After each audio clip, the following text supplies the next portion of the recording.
Yo, what up, fam? It's your boy, Big Walt, back with more Blockchain 411. Loot has been making mad noise in the NFT space. Recent headlines talk about revenues to the tunes of, I believe, $100 million. It's crazy. Anyway, most of you never even heard of Loot. Not this Loot anyway. So I'm here to put you up on game. Rock with me.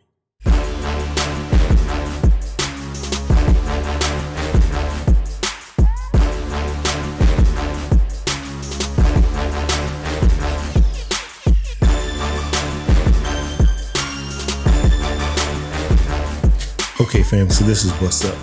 This whole Loot thing, it might have come across my radar maybe a couple of weeks ago. That's when I first caught wind of it and I started paying attention. And just over the last few days, there's been a couple of headlines that were a little bit eye-popping. Anyway, I figured I would share it with you guys because this NFT space is wild. And the more we know, the better we do. One thing I will say is it seems that at each stage of the gate, people are getting a bit more creative with how they, how can I put this, how they approach NFT from this NFT art, this NFT collectibles perspective, as well as how they're using NFTs to support, traditional online games.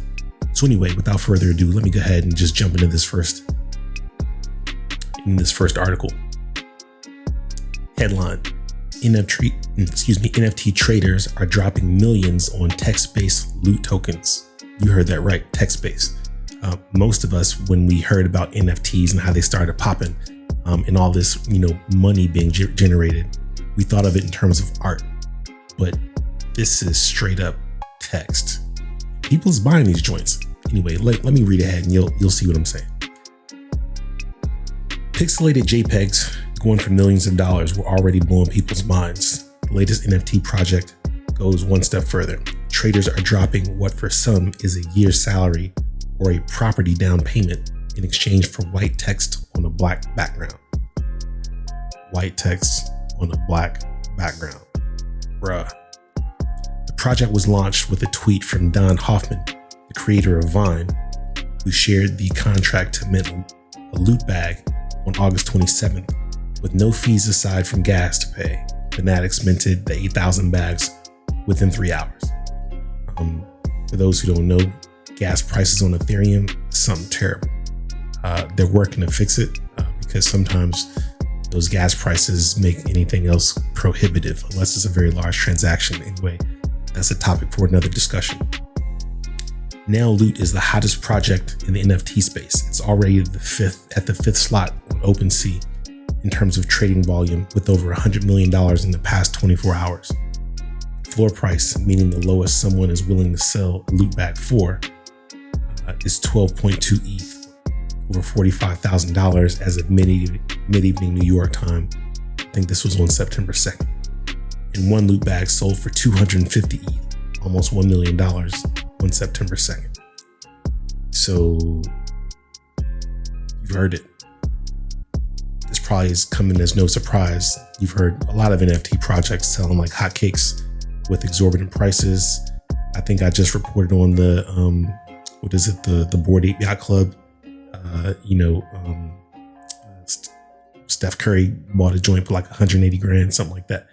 Anyway, peep this, yo. This is the NFT.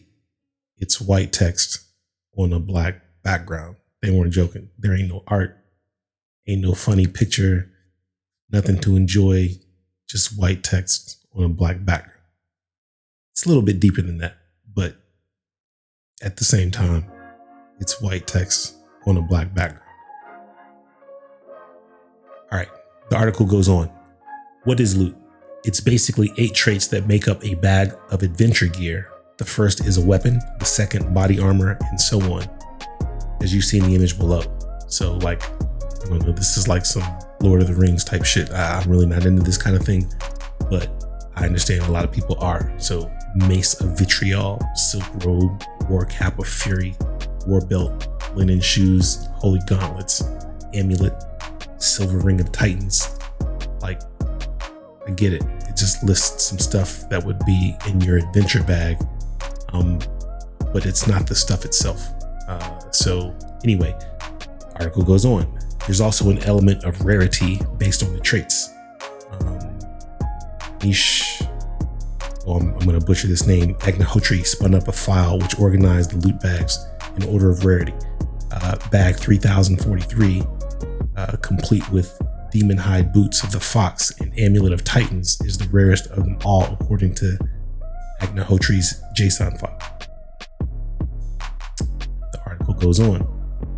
Unlike NFTs, which often just point to a URL displaying an image stored off the blockchain, although if you're using IPFS, it's on the blockchain, but a lot of them are off-chain. Smart contracts can actually read loot data. Developers can use these attributes to build add-on products around these traits, something they can't do with image-based NFTs, as they don't have much data a smart contract can actually talk to. What does this mean? This basically is metadata. So what they're saying here is the value, pardon me for a second.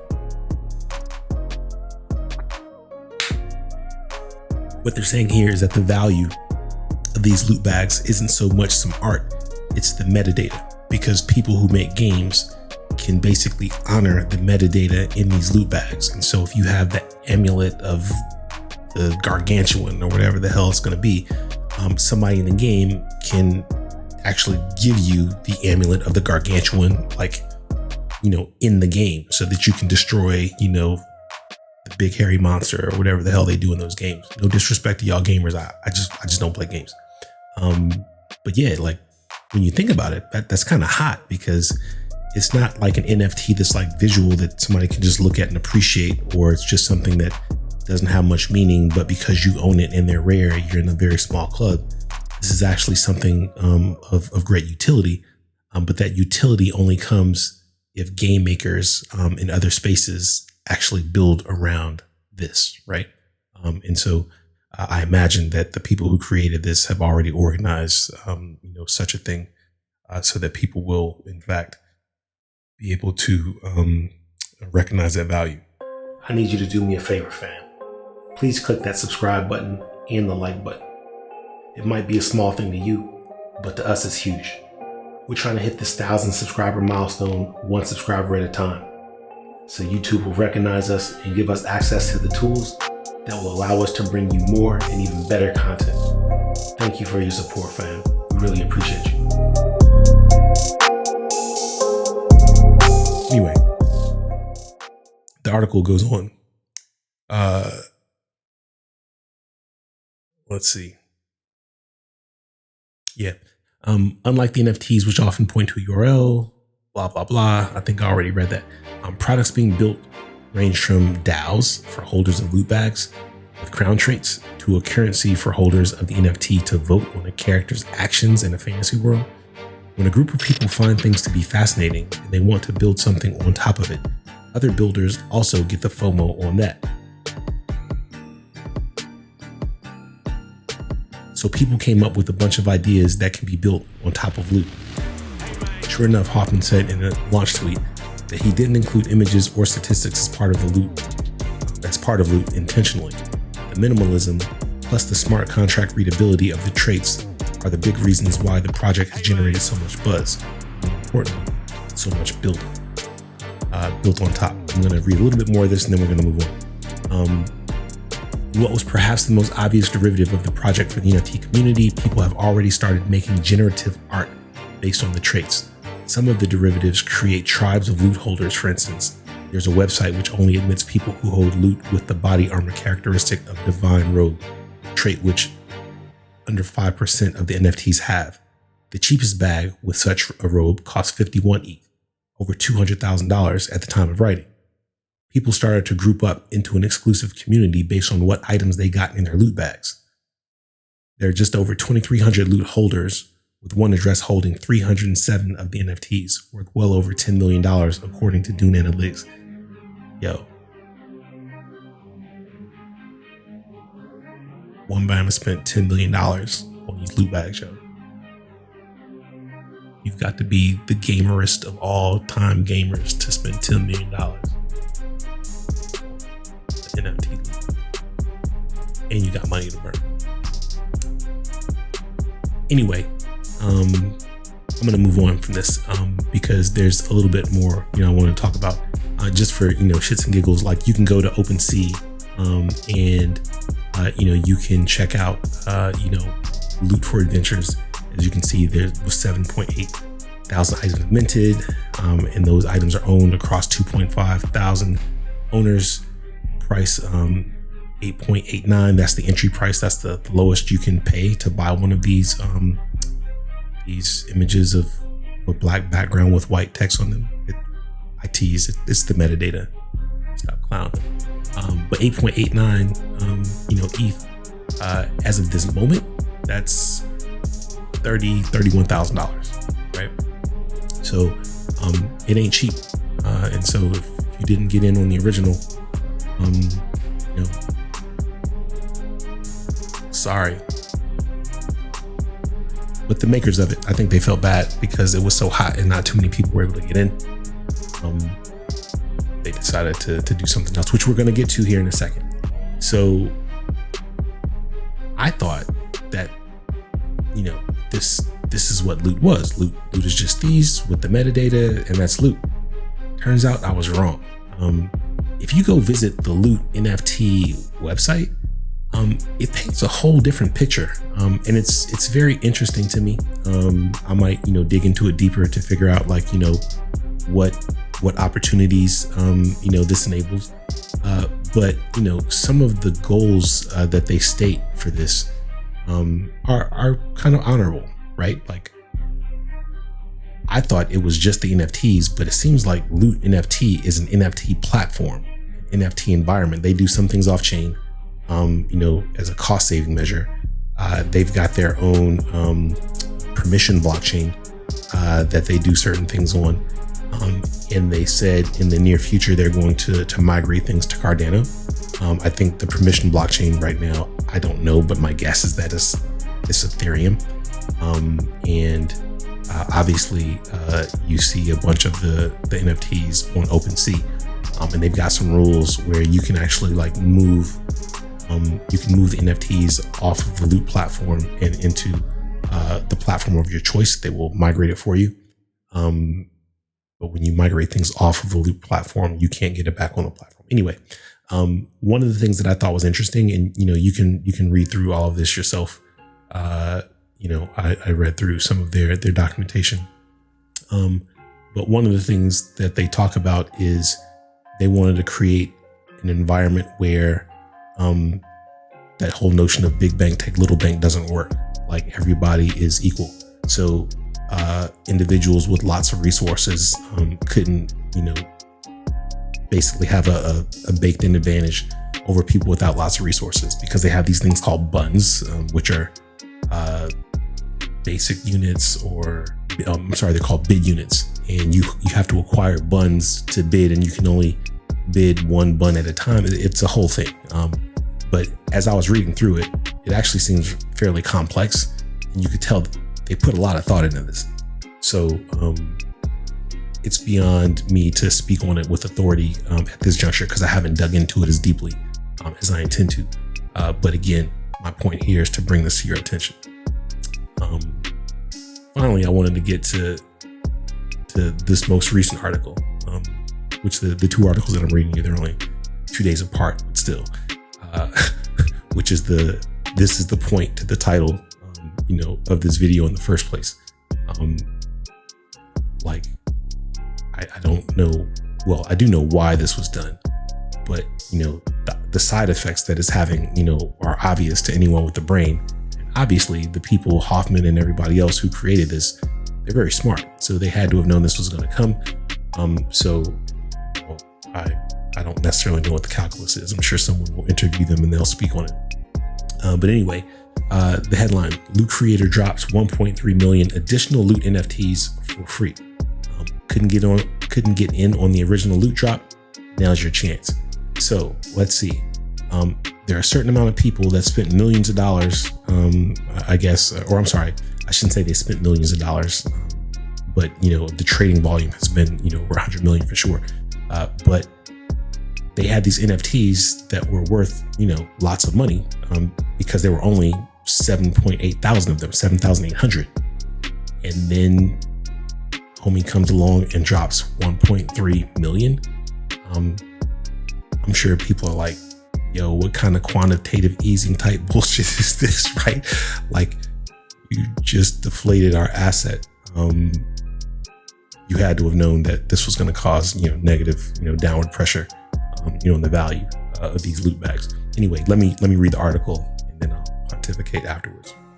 So only about 2,400 accounts managed to snag the original loot. The NFT collection, now that's 7,800 loot bags spread across 2,400 people. So lots of people have multiple of these joints. Anyway, an NFT collection of computer generated text images that represent treasures of a video game that hasn't been invented yet. Like, these people have mad faith that these joints is going to be valuable.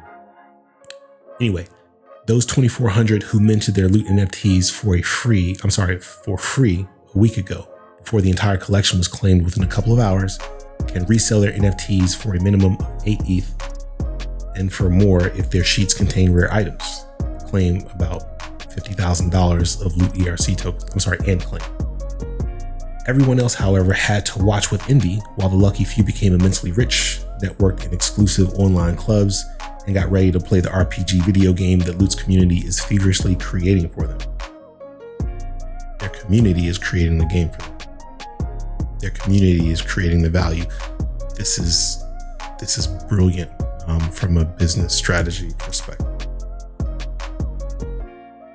Anyway, sensing that people felt a little left out, the project's creator, Dom Hoffman, who also created the short video app Vine and NFT project Blitmap, released more loot today. A lot of it. While the original collection was limited to 7,778 NFTs, there are roughly 1,316,000 bags of additional loot. Hoffman named the contract temporal loot, but the community is calling it more loot. How apropos. More loot has a dynamic supply and increases at 1/10 of Ethereum's block rate. Hoffman predicts that about 250,000 additional more loot NFTs can be minted each year. To mint the loot, click here, blah, blah, blah, blah, blah, right? Pay your gas fee, blah, blah, blah. Will Paper, who created AGLD, the ERC20 token that serves as Loot's native currency, said that the community can decide whether loot, more loot, or both are eligible for future AGLD claim seasons. The AGLD contract supports any underlying NFT for claims, so there's nothing stopping the community from deciding to expand the pool of AGLD holders. In the hour since Hoffman dropped the extra loot, the floor price for the original loot sunk from about 11 ETH to 8.8 ETH. One loot holder told Decrypt they were worried that the price of loot would continue to fall and sold their loot for 8.2 ETH. I'm over this, they said. Stress is too much, and the money is exorbitant. It appears unlikely that new loot will ever be worth as much as the original loot. Other derivative projects are far less valuable. Discounting the rarity of individual loot NFTs and the dynamic supply, the market cap of the new loot will have to rise to $1 billion for each loot NFT to be worth $1,000. That's a high bar. This tweet from this Elijah person, I think speaks to it. I feel like I must be missing something. To break even with 0.08 ETH gas fees, it would have to be over 0.1 ETH, but there's a total of 1.3 million in supply. So 0.1 ETH can't happen, no. Still, given the NFTs of a few lines of text raised $176 million plus in a week, the sentence could be proven wrong once again. So yeah, yo, that's what's popping with this loot NFT. This is my first commentary on it. Like I said, my purpose here was to bring it to your attention. It's the wild, wild west out here with these NFTs, and there's lots of different ways to make money. And people haven't figured it all out yet. And sure, like the trading piece, like buy low, sell high, hope that your NFT's value increases, so that you can one day sell it for more later. That's one play. The real play though is figuring out how to be a producer in this space, make your own NFTs, and to be able to generate, this sort of like this FOMO and this feverish desire to purchase what you created. That's the real trick. Anyway, that's it for now. But I'll see you next time I pull up on the block. Holla.